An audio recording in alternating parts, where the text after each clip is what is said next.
What's up, y'all? I just decided to make a random vlog, more like a random political video today. I was just watching CNN earlier. I was watching a movie last night. I went out to a movie last night. So I got back and just crashed. And I didn't realize that, Skinny repealed the Republicans' health care plan was foiled in the Senate. I didn't realize that until early this morning when I woke up around 9. It's a great surprise. I didn't think that it would get passed, but apparently, it was really close. And hey, Murphy, so it was so close. I knew that two of the Republican Congress women were against the bill, so they would vote against their own party. But that would have made it be a tie, and Mike Pence could have came in, and he was there. He was in attendance, and he would have passed that version of the bill. But fortunately, John McCain, which I thought that he would oppose the bill because he had said some things about how he didn't approve of it because it left no replacement for people currently under the Obamacare, under Medicaid. So I was faithful in him, and he came through in the clutch, which is great. But you got to give credit to Suzanne Collins and I think her name's Senator Murkowski, the two women who have opposed this from the very beginning. And I think Murkowski's actually been threatened by Trump, not like physically, but about like funding to her state, to Alaska. So you're doing something right if Trump's criticizing you. So shout out to them, and I'm really happy that it didn't pass.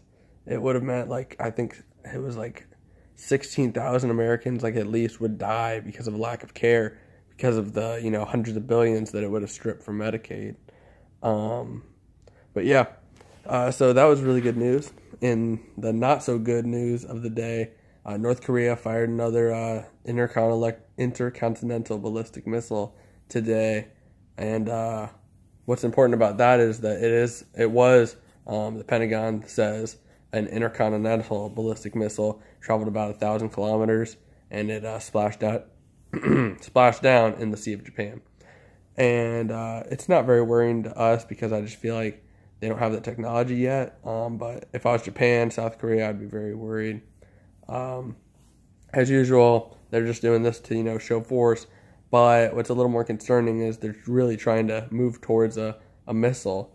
And I was watching CNN, and they said that Pentagon officials, U.S. military officials, said that they could get a nuclear device small enough to fit on one of these Taipei-Dong 2 missiles that could reach almost half of the entire U.S., basically going down the line from Ohio, so all of Michigan and then not Ohio, and all that, the western seaboard. That would be, unacceptable. So, I do feel like we'll try to do talks, hopefully. I don't know about the Trump administration because it doesn't seem like they're very patient, and they're, not very good at, peaceful negotiations, and not, going straight to, freaking out about everything. But, eventually I think that if these talks don't happen, there's going to be a war, possibly this school year. Because we should not let them get a nuclear bomb. If they were not get a nuclear device that could hit our continental U.S. or Hawaii or Alaska, so we would have to invade and I guess take over North Korea, or at least destroy all their nuclear capabilities, and that would most likely mean thousands of U.S. troops dying, which unfortunately would be necessary to prevent a nuclear attack on cities with millions of people in them, civilians. But yeah, so in other news, Kyrie Irving, he's trying to get out of the Cavs. He doesn't want to be under LeBron's wing anymore. Just wants to go his own way and become the centerpiece of a team. I think that it's a smart move, but I think he should have waited. I think he should have waited for 2 years. Then he can choose his own team, and he could go to a contender, or just a team that maybe with a little bit more stardom around him, because he can't be the only piece. He can't will a team to win by himself or anything. And I think you couldn't really build the team around him, but if you already had people in place, maybe the 76ers, And really with the Warriors, there's no chance of a championship for any of those teams unless maybe, you know, they all teamed up to make like an all-star team. But he wants to go to the Knicks or the Spurs. That would be a good move, but they just don't have anyone to trade, and you know, they don't like to sacrifice their young draft picks or future draft picks. Any future first rounders would be off the table. Ultimately, I hope he gets traded, just because, you know, I don't like the Cavs. I don't like LeBron. They're a threat. I mean, they're not really a threat, but they're the closest semblance of a threat to my Warriors. So I hope he gets traded. For his sake, he should just wait, but I think that he won't be traded this year, but he'll be traded next year, or at least before his contract runs out, so they get something for him, which would be smart by the Cavs. I think they should try to make a deal with maybe Detroit for Andre Drummond or DeAndre Jordan and the Clippers, or maybe even the Heat, Justice Winslow, 2 first-rounders or something, a first-rounder, second-rounder, Justice Winslow, and Goran Dragic. Or maybe even the center there. I forgot his name right now, but he's a pretty good center. Other than that, sports news. Odell Beckham thinks he should be the highest paid wide receiver in the league.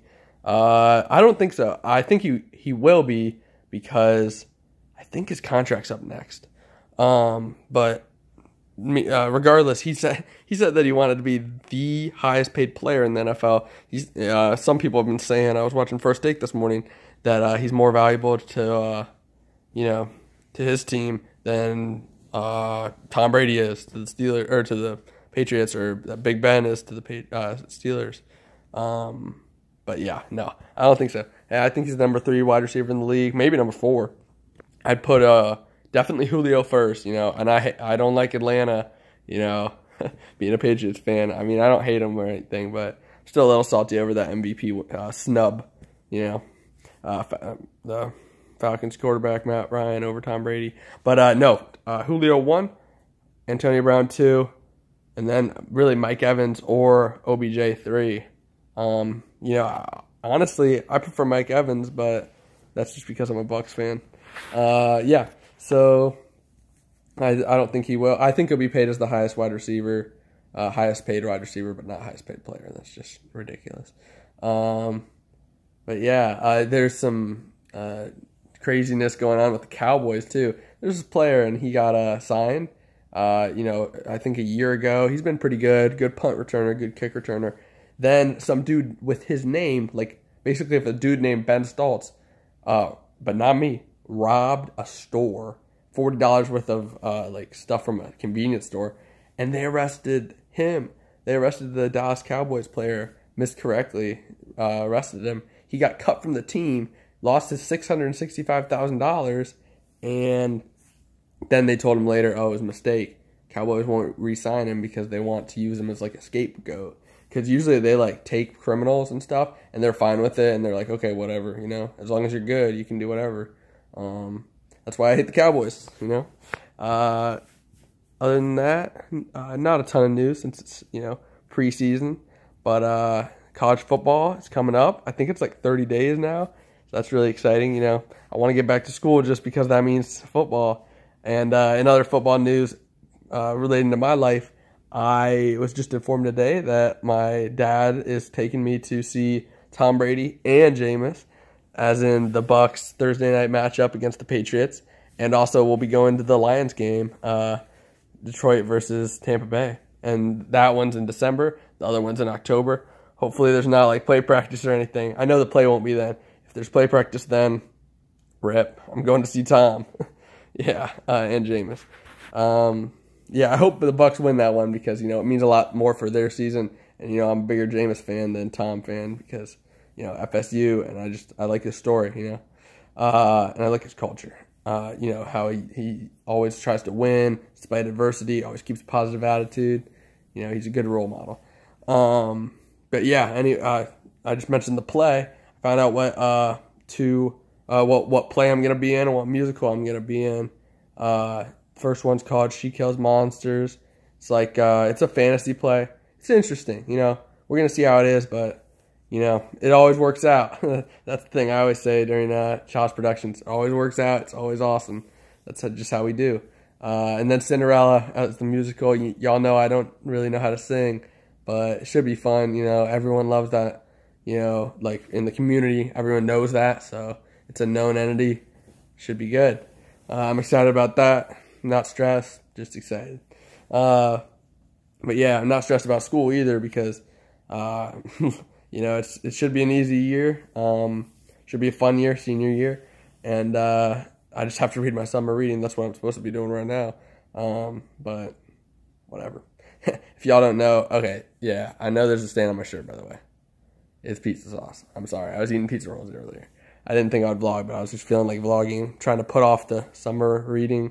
But if y'all don't know, there's a site called Shmoop, shmoop.com, schmoop.com. You don't have to read. You know, you don't have to read. You can just use that site. I didn't read a single book in AP Lang. Use that site. All A's, 5 on my exam. Easy win. So check that out. Tell them your boy sent you. No, I'm just kidding. But no, check it out. It should be pretty good. I like the book though, Candide. It's pretty funny. I just, I don't know.